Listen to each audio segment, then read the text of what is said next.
युद्धाचा परिणाम भारताला खरं तर त्याची झळ पोहोचताना पाहायला मिळते। सुरुवातीला या सगळ्या युद्धाच्या परिस्थितीमुळे देशभरातील जो व्यावसायिक गॅस होता तो गॅस पुरवठा आता बंद करण्यात आलेला आहे आणि त्यानंतर आता घरगुती गॅस पुरवठ्यावर देखील त्याचा परिणाम होताना दिसतोय। या सगळ्या युद्धाच्या परिस्थितीचा वेगवेगळ्या घटकांवरती परिणाम होताना पाहायला मिळतोय। त्यात पुणे शहरातलं जर बघितलं तर हॉटेल व्यावसायिक त्यासोबतच खानावळी असू दे किंवा वेगवेगळ्या मेस असू दे यावरती त्याचा परिणाम होताना दिसतोय। आता शहरातल्या ज्या लॉन्स आहेत त्यावर देखील आता या परिणाम होताना पाहायला मिळतोय, कारण या ठिकाणी देखील शाही विवाह सोहळे पार पडतात। मात्र आता या सगळ्या गॅस पुरवठ्यामुळे इंधनचा तुटवड्यामुळे या सगळ्या विवाह सोहळ्यांवरती देखील काही बंधनं ही लॉन्स असोसिएशन कडून घालण्यात आलेली आहे। मी आता पुण्यातल्या एका लॉन्सवरती आहे आणि त्या ठिकाणची नेमकी काय परिस्थिती आहे किंवा त्यांच्याकडून नेमकी काय बंधनं घालण्यात आलेली आहे ते आपण जाणून घेण्याचा प्रयत्न करूयात। आता या सगळ्या लॉन्स शहरातले जे काही लॉन्स आहेत त्या असोसिएशनचे अध्यक्ष अमित गायकवाड आपल्या सोबत आहेत, त्यांच्याकडून आपण जाणून घेऊयात काय नेमकी परिस्थिती आता काय, कारण व्यावसायिक गॅस हा बंद करण्यात आलेला आहे। आता घरगुती गॅसवरती देखील त्याचा परिणाम होताना दिसतोय। काय नेमका परिणाम?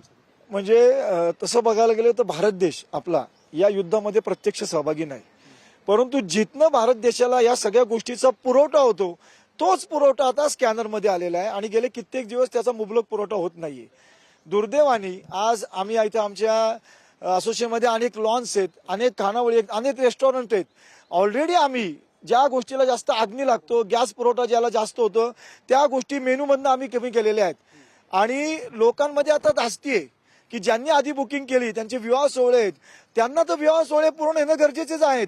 त्यांनी ऑलरेडी लोकांची आमंत्रणं कमी केली आहेत, अनेक केटरिंगवाले फायनल केलेले आहेत, परंतु जर भारत सरकारकडनं त्यांना त्याचा मुबलक किंवा प्रमाणात पुरवठा होत नसेल तर ते आम्ही तरी लोकांना कुठपर्यंत ते पुरवणार आहोत।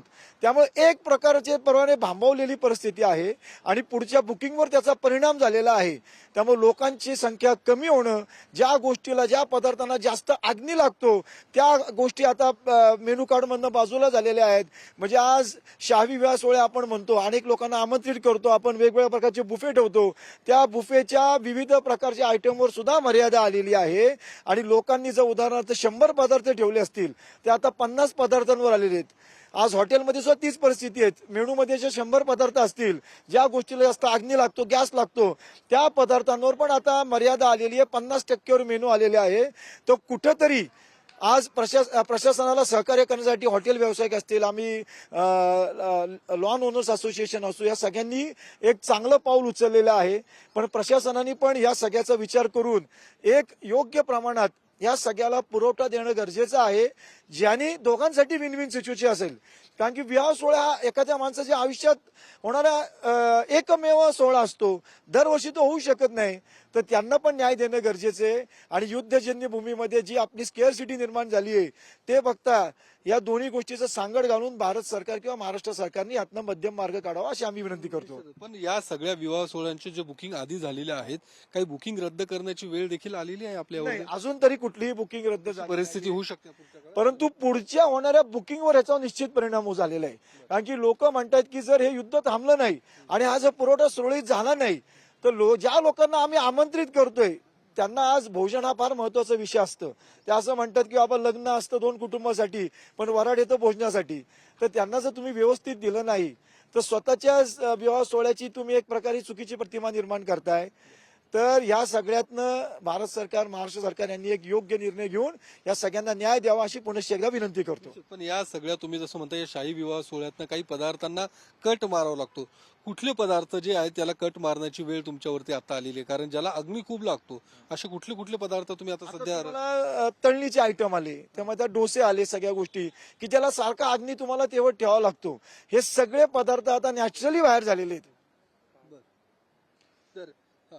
तर या सगळ्या काय नेमकी परिस्थिती आहे ती अमित गायकवाड यांनी सांगितलेले आहे. शहरातल्या लॉन्सवरती हा संपूर्ण या सगळ्या गॅस तुटवड्याचा आणि युद्धाचा परिणाम होताना पाहायला मिळतोय.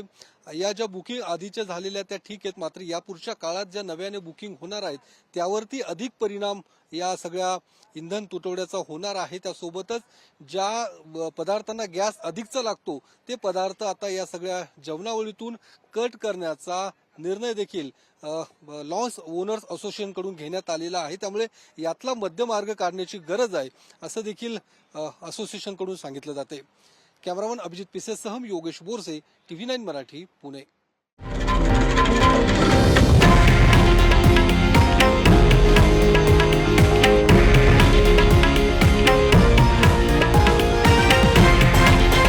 हे आहे देशातील नंबर 1 न्यूज नेटवर्क आणि आपण पाहत आहात TV9 मराठी, एकमेव.